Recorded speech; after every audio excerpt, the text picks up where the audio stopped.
Indeed, a hiring platform for helping businesses attract, screen, and interview candidates they need to fill all of their job openings.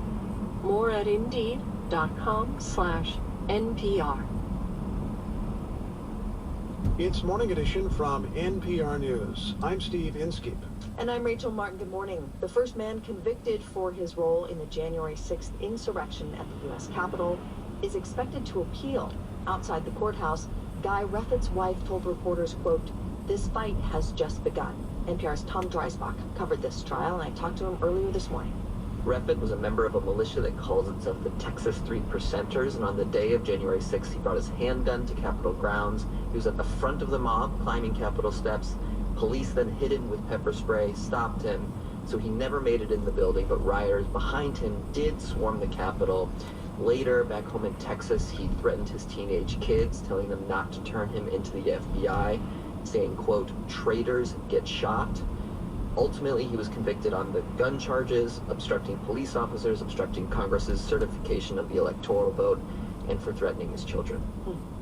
What kind of evidence did the jury hear from prosecutors?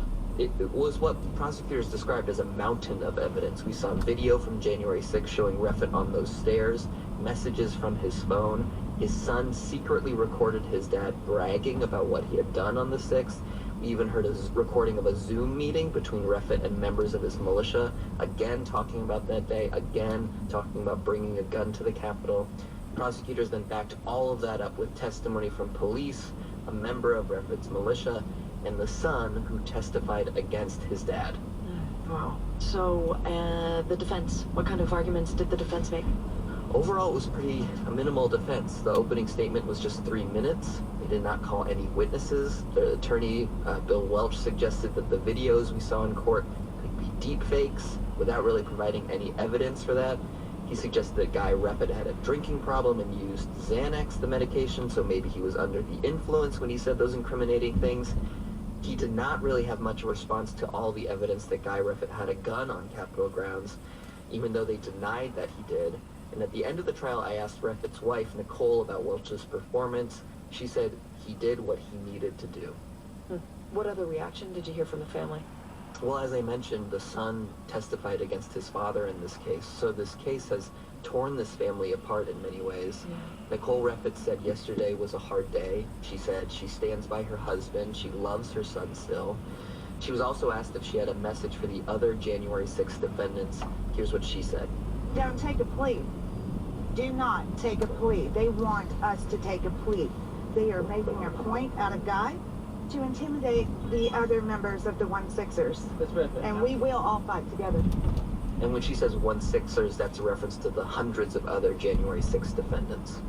So, this is far from done, right? I mean, there are hundreds of other cases to come?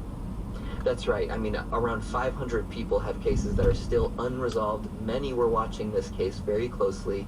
A couple things might stick out to them. One, that mountain of evidence prosecutors introduced. The other is the fact that the jury took just about 2 hours to return a verdict. That is very quick. So this may give prosecutors some leverage to get other people to bargain with a plea agreement. Other defense attorneys, though, might have a more assertive strategy than we saw here in this case, so we'll just have to see how it plays out. NPR's Tom Dreisbach, who is following it all. Thanks so much, Tom. Thanks, Rachel.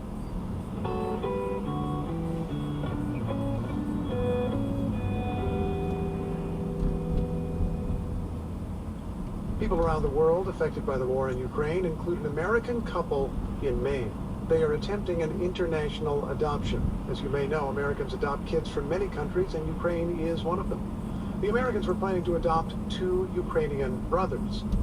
And then the shooting started. Susan Sharon reports from Maine Public Radio.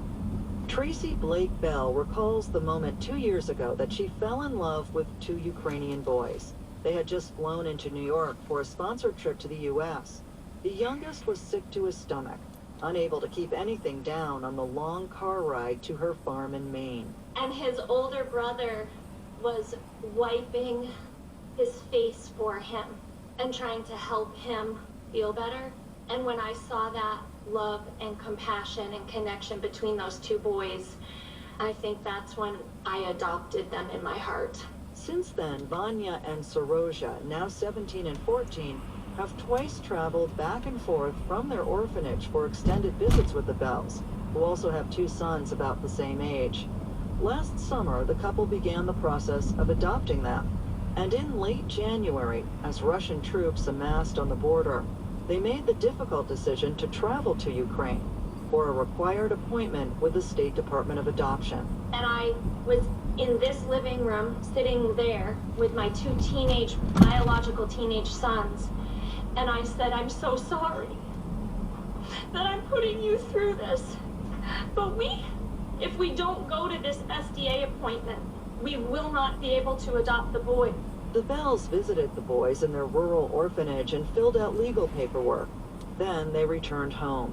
When Russia invaded a short time later, their adoption was not yet complete. The couple held their breath as the orphanage director worked out an evacuation plan for the boys and nearly 60 other kids. The group is now in Poland. Nat Bell is relieved, but he says the boys are trapped in a bureaucratic system that's been destroyed by the invasion. So currently they're safe, but they're not eligible for a tourist visa because they're in the adoption process.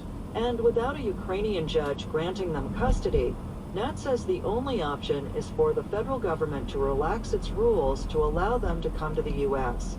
Daniel Stevens, the executive director of Family Connections, Inc., an agency involved with international adoptions, says it's an equally tenuous situation for other Ukrainian orphans in temporary shelters. There may be host families willing to take them in, but no way to facilitate the process. There needs to be movement on, okay, let's get in a safe, organized, trackable way kids into placements that is going to be sustainable. You know, maybe it's for the next 60 days, maybe it's 90 days, maybe it's longer. The Bell family is currently working with members of Maine's congressional delegation on possible solutions, and they're grateful for the outpouring of support they've received. Tracy's thoughts are also with the orphanage director. He was unable to cross the border because he's a man in his 50s who may be needed to fight in the Ukrainian resistance. I'm just so thankful that he took such good care of my kids for the years that they were in his care. The man is one of the unsung heroes of the war, she says, and now among her long list of hopes is that he is safe. For NPR News, I'm Susan Sharon.